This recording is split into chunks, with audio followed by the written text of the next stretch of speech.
अस्सलाम वालेकुम, this is doctor Moid P ज़ादा। जैसा कि आप जानते हैं, पाकिस्तान के प्राइम मिनिस्टर जनाब इमरान खान इस वक्त रशिया के दौरे पे पहुंच चुके हैं, जहां मॉस्को में रशिया के प्रेसिडेंट व्लादिमीर पुतिन के साथ उनकी मुलाकात होनी है। 2 दिन का ये ट्रिप है जिसमें उनके अहम कैबिनेट मेंबर्स जो हैं वो उनके साथ हैं। ये वो ट्रिप है जिसका मैंने बहुत हफ्ते पहले बताया था, जब मैं दुबई से वापस आया in the second week of January. उसी वक्त मेरी कुछ ऐसी मुलाकातें हुई और मुझे पता चला था कि प्राइम मिनिस्टर ना सिर्फ चीन जाएंगे और बल्कि वो पुतिन से उनकी मुलाकात जो है होगी, एक फॉर्मल बायलैटरल मीटिंग उनकी होगी। अब ये मीटिंग ऐसे वक्त में हो रही है जिस वक्त रशिया के सदर व्लादिमीर पुतिन ने यूक्रेन के 2 जो ब्रेक अवे रीजन्स हैं, रिपब्लिक्स हैं, डोनेस्क एंड लुहांस्क, जिसको टुगेदर डॉनबास कहा जाता है, उस रीजन को फॉर्मली तौर पे रशिया प्रॉपर के अंदर इनकॉर्पोरेट करने का डिसीजन कर लिया। ये डिसीजन बड़े अरसे से इस पे बहस हो रही थी। रशियन पार्लियामेंट की रिकमेंडेशन तो बहुत देर से थी डूमा की कि रूस को चाहिए कि दोनों रीजन्स को अपने अंदर इनकॉर्पोरेट कर ले, लेकिन व्लादिमीर पुतिन ये करने से गुरेज कर रहे थे।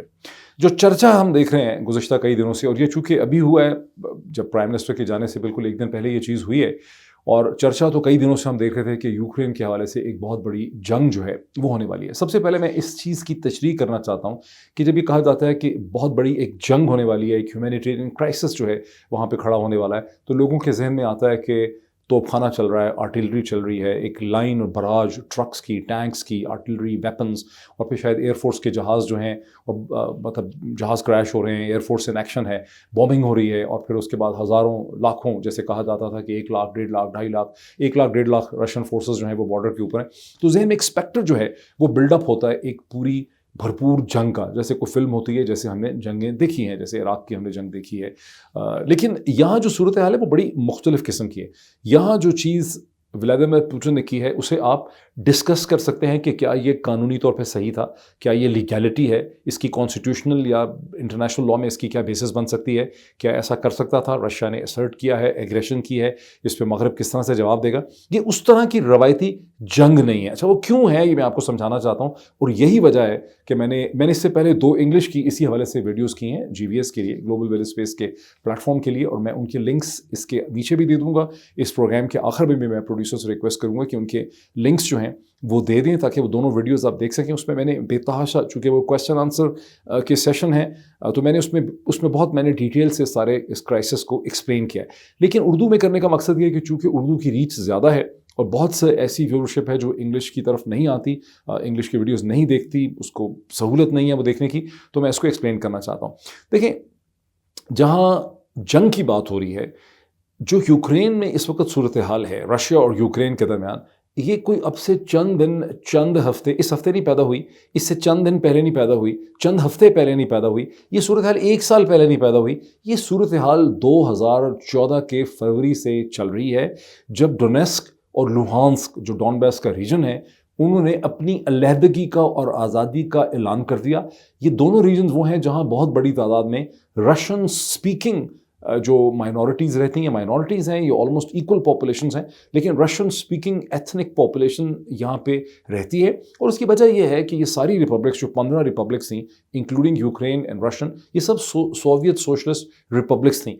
तो जब ये सब एक पूरे मुल्क में जगह जगह रहते थे और वो पॉपुलेशन जो है वो वहाँ पे रहती है, और वो पॉपुलेशन ने अलम बगावत वहाँ पे बुलंद किया, ऑफ कोर्स रशिया की इनकरेजमेंट से। और उसके बाद वहाँ पर एक लड़ाई की सूरत हाल शुरू हो गई 2014 में। 2014 में कई महीने इंटेंस फाइटिंग होती रही। ये वो फाइटिंग है जिसमें ये इल्ज़ाम बार बार लगता है कि Russian irregulars, Russian intelligence, Russia के सिटीजन्स जो हैं वो आके इस जंग में शामिल हैं और यूक्रेन की फ़ौज के खिलाफ लड़ रहे हैं। और यूक्रेन की फ़ौज, जिसका दारुल खिलाफा कीव है, उसने इस रिबेलियन को, इन इंसर्जेंट्स को सप्रेस करने की बारहा कोशिश की।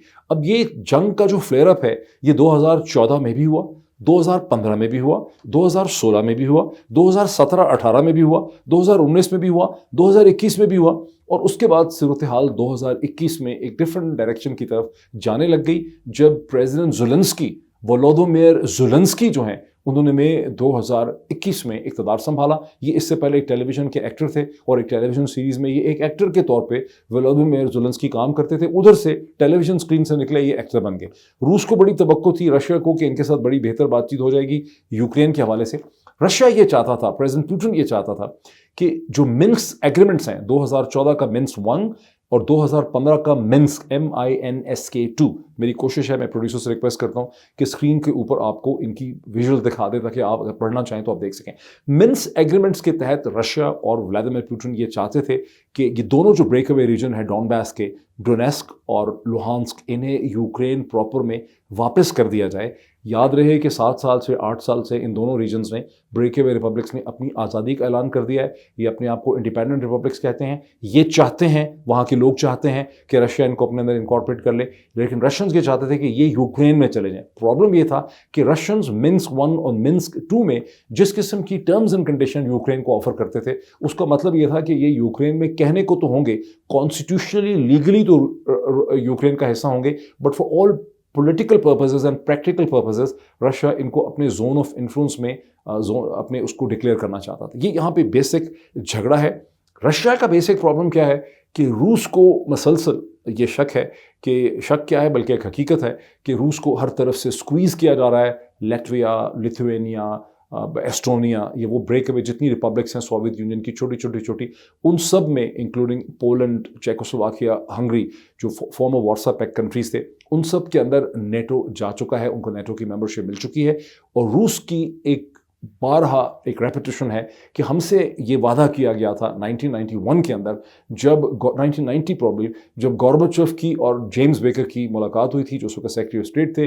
गॉर्बाचोव उस वक्त भी USSR के, रशियन रिपब्लिक के प्रेसिडेंट थे, कि नेटो, और ये बातचीत हो रही थी जर्मन यूनिफिकेशन के हवाले से, जब अमेरिकन ये प्रपोजल लेकर गए थे कि आप ईस्ट एंड वेस्ट जर्मन का जो यूनिफाइड जर्मनी है उसे नेटो में रहने दीजिए, बिकॉज ईस्ट जर्मनी उससे पहले USSR और फोर्सा पैक्ट का जो है वो मेंबर था। तो उस वक्त जब रशियंस ने इस पे एग्री किया था, रशियंस का ये कहना है कि उस वक्त अमेरिकन ने हमें गारंटीज दी थी कि नेटो को फॉर्मर सोवियत यूनियन के एरियाज के अंदर और रशिया के बॉर्डर्स की तरफ नहीं आने दिया जाएगा। झगड़ा सारा ये है कि 1997 के बाद नेटो ने मैसिव एक्सपेंशन की।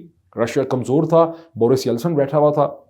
जब पुतिन आया तो रशिया ने अपने आप को असर्ट करना शुरू कर दिया। पहला सीरियस झगड़ा उस वक्त शुरू हुआ। अब ये माइंड में रखें कि यूक्रेन और रशिया के दरमियान 1991 से, जब UN सोवियत यूनियन का कोलैप्स हुआ, उसकी डिसोल्यूशन हुई, 1991 से लेकर 2004 तक की जो तकरीबन 15 बरस हैं, या 9 और 4 13 बरस हैं, उन 13 बरस में रशिया के दरमियान और यूक्रेन के दरमियान बहुत ही फ्रेंडली रिलेशनशिप हैं। रशिया ने यूक्रेन को मजबूर किया, यूक्रेन ने अपने आप को डीन्यूक्लियराइज किया रशिया के कहने पे, और यूक्रेन का सारा ट्रेड, उसकी सारी इकोनॉमिक जो वेलबींग है वो रशिया रिलेटेड थी, बिकॉज ये है भी एक कल्चरली तौर पे भी ये रशिया का हिस्सा है, जैसा कि व्लादिमीर पुतिन की तकरीरों से भी आपको पता चलता है। झगड़ा उस वक्त खड़ा हुआ जब 2004 के अंदर अमेरिका ने और अमेरिका के इत्तेहादियों ने यूक्रेन के अंदर ऑरेंज रेवोल्यूशन पैदा किया। उस ऑरेंज रेवोल्यूशन के नतीजे में जो प्रो रशियन प्रेसिडेंट था विक्टर यानुकोविच, उसको निकाल दिया गया, और वेस्टर्न जो कंट्रीज़ हैं वो अपनी मर्जी का एक प्रेसिडेंट, जिनका नाम बहुत इनसे मिलता जुलता है, उनको वो वहाँ पे ले आए। वहाँ पे मसला क्या था कि विक्टर यानुकोविच जो है उसको यूरोपियन यूनियन ने ऑफर किया कि आप यूरोपियन यूनियन के साथ बेहतर इकोनॉमिक इंटीग्रेशन करें, जैसे under Russia pressure Victor Yanukovych ने रिजेक्ट किया, जिसके नतीजे में, जैसा कि अमेरिकन कैपेबिलिटी कैपेसिटी है, उन्होंने एक रेवोल्यूशन खड़ा किया, जो बेसिकली जिस तरह से पाकिस्तान में आपने देखा है कि डी चौक पे आप एक, ये सारा मॉडल हमने बेसिकली अमेरिकन से ही सीखा है, orange revolution, rose revolution, all that. यहाँ ये चीज़ें उस तरह से वर्क नहीं कर सकती बिकॉज उसको अमेरिका के ज़राए इब्लाग की सपोर्ट नहीं होती। लेकिन अमेरिकन का जो फार्मूला था उस तहत से उन्होंने प्रो रशियन गवर्नमेंट को वहाँ से निकाला 2004 में। 2010 में रशियंस अपनी मर्जी का प्रेसिडेंट वापस लेकर आ गए, लेकिन 2014 के अंदर अमेरिकन ने और यूरोपियंस ने फिर एक मूवमेंट रन की जिसको यूरोमेडान मूवमेंट कहते हैं, और यूरोमेडान मूवमेंट के नतीजे में एक बार फिर जो प्रो रशियन गवर्नमेंट थी उसको वहाँ से निकाला गया, और उसकी जगह एक प्रो वेस्टर्न गवर्नमेंट जो है वो वहाँ पर लाई गई, जिसने बात करनी शुरू कर दी नेटो में जाने की, जिसने बात शुरू कर दी बेहतर यूरोप के साथ बेहतर इकोनॉमिक एंड ट्रेड इंटीग्रेशन की। ये एक बुनियादी तौर पे झगड़ा है, जिसके बाद रशिया ने की एनकरेजमेंट पे ये जो डॉनबास के दोनों रीजन्स हैं, इन्होंने अपनी इंडिपेंडेंस और अपनी आज़ादी जो है वो उन्होंने ऐलान कर दी। अब इसका सारा बैकग्राउंड जो मैंने आपको दिया है, जिससे आप अब में से अक्सर जो हैं वो फेमिलियर नहीं होंगे, इस बैकग्राउंड को देने का मकसद ये है कि ये झगड़ा बड़ा पुराना चला आ रहा है। इसके अंदर कोई यहाँ पर बहुत बड़ी जंग इसलिए नहीं हो सकती कि ये जंग हो रही है, ये जंग यहाँ पर 7-8 बरस से हो रही है। इसमें सैकड़ों स्कर्मिशेस हो चुकी हैं, इसमें बहुत लोग मर चुके हैं, लेकिन इसमें कोई बहुत ज़्यादा हॉट वॉर में कन्वर्ट होने का इसके अंदर पोटेंशियल नहीं है। लेकिन जिस तरह से मगरबी ज़राए इब्लाग की आप हेडलाइन देखते हैं, मगरबी गवर्नमेंट्स की स्टेटमेंट्स आप सुनते हैं, तो बेसिकली ऐसा लगता लगता था कि यहाँ जंग होने वाली, जंग नहीं होने वाली। वो इसी चीज़ से रोकना चाहते थे पुतिन को कि पुतिन इनको फॉर्मली अपने अंदर इनकॉर्पोरेट ना कर ले और एक नया पावर डायनेमिक वहाँ पे पैदा हो जाएगा। ठीक, ये तो एक बैकग्राउंड है जो आपको इसका जो है वो समझ आ गया।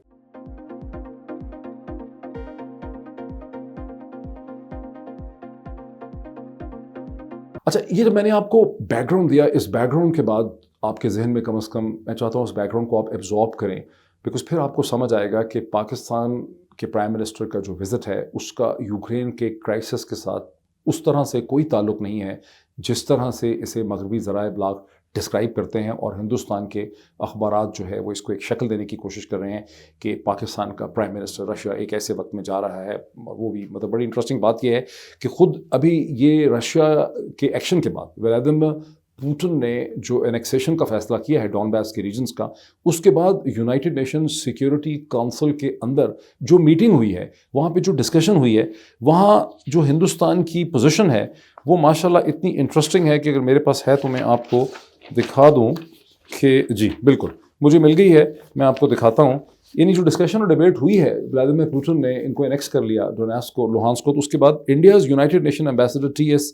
Tirumurti said India has been closely following the evolving developments related to Ukraine, including those along its eastern border and the announcement by Moscow. The escalation of tensions along the border of Ukraine with the Russian Federation is a matter of deep concern. These developments have the potential to undermine the peace and security of the region, he said. We call for restraint on all sides. The immediate priority is the de-escalation of tensions, taking into account the legitimate security interests of all countries and aimed towards securing long-term peace and stability in the region and beyond.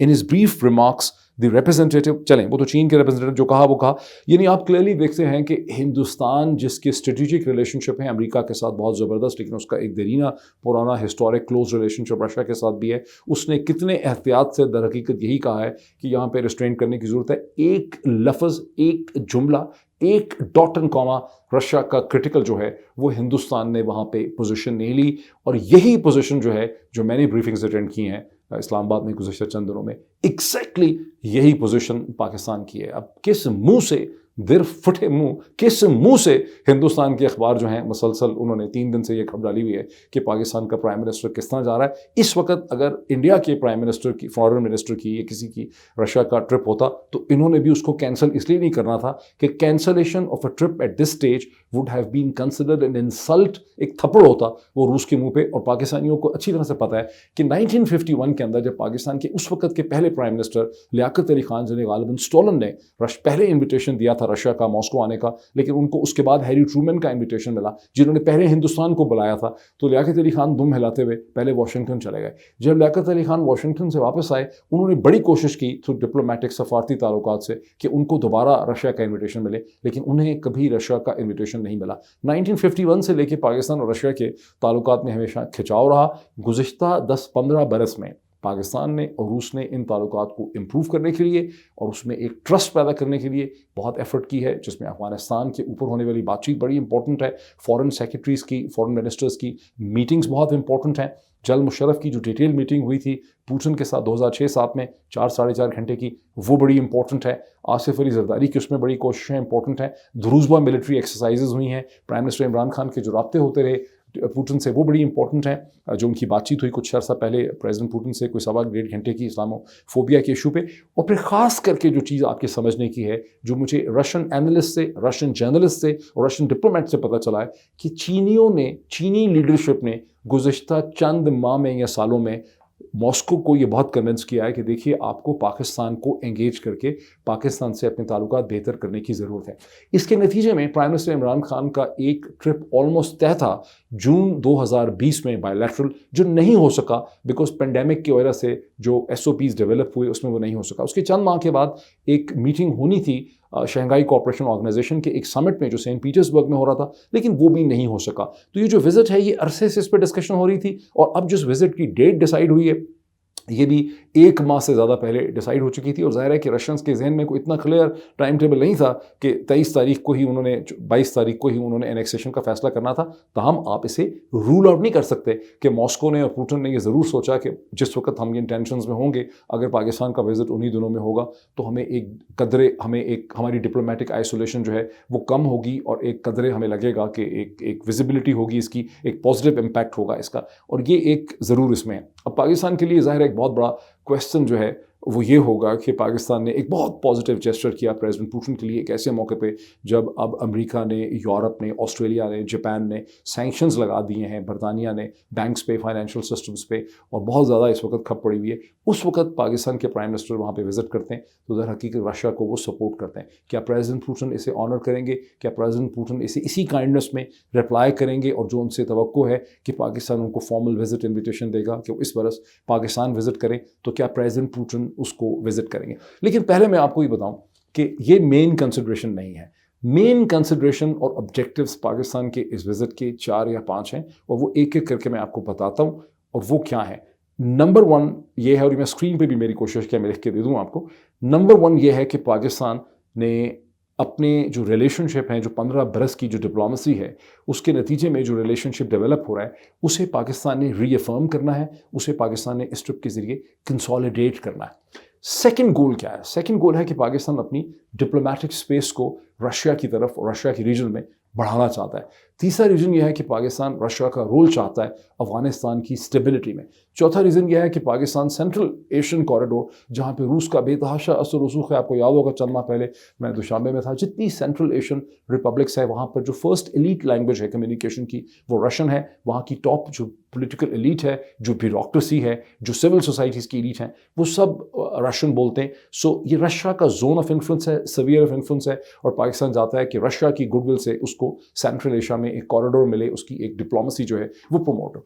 फिर इसमें एक reason है कि पाकिस्तान ये चाहता है कि जो गैस पाइपलाइन का 2-2.5 साल से जिसके ऊपर गुफ्तगू चीनी चल रही है, बहुत कंसल्टेशन हो चुकी है और बहुत अच्छी उसकी reasonable terms and condition decide हुई हैं, जिसमें साउथ नॉर्थ पाक स्ट्रीम गैस पाइपलाइन है जो सक्खर से सिंध में चलेगी और लाहौर के करीब कसूर में गैस लेके आएगी। इस एनर्जी प्रोजेक्ट को रशिया फाइनेंस करेगा, अप्रॉक्सीमेटली $2 बिलियन का है। लेकिन फाइनेंस के अलावा इसमें ट्रांसफ़र ऑफ टेक्नोलॉजी है, बिकॉज रशियन जो कंपनीज़ हैं जो गैस पाइपलाइंस बिछाती हैं वो दुनिया में सबसे ज़्यादा तजर्बा और टेक्नोलॉजी और एक्सपीरियंस उनका है, और पाकिस्तानी इंजीनियरिंग फर्म्स को उनके साथ काम करके बहुत ज़्यादा सीखने का मौका मिलेगा। ये है विजिबल गोल। जो नहीं है यहाँ पे गोल जो लोग समझ रहे हैं, ये विजिट का ताल्लुक हाई टेक्नोलॉजी वेपन्स के साथ नहीं।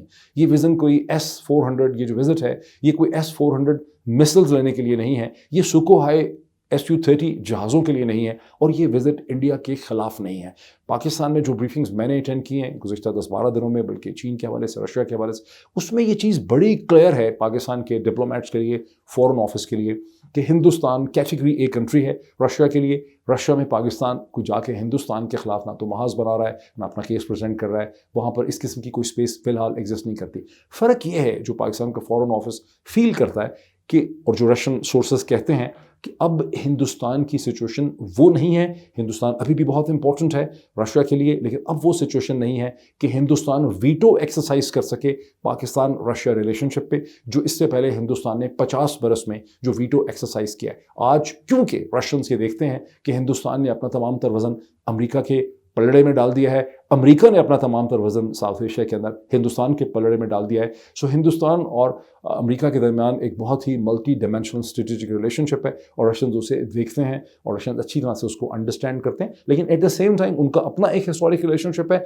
वो दोनों कम्युनिटीज़ न्यू दिल्ली के अंदर और मॉस्को के अंदर, वो कम्युनिटीज़ जिन्होंने हिंदुस्तान और रशिया के रिलेशनशिप को डेवलप किया है पिछले 30-40 बरस में, वो आज भी ज़िंदा हैं, वो आज भी एक्टिव हैं, वो बड़ी फंक्शनल है। तो ज़ाहिर है कि रिलेशनशिप इंटैक्ट है, लेकिन उसमें इतनी स्पेस ज़रूर पैदा हो रही है कि पाकिस्तान को उसमें स्पेस जो है ये मिल सकती है। मैं चाहता था कि ये बैकग्राउंड जो है कि आपके माइंड में बड़ा क्लियर हो जाए कि क्यों मैं एक्सप्लेन करना चाहता हूँ।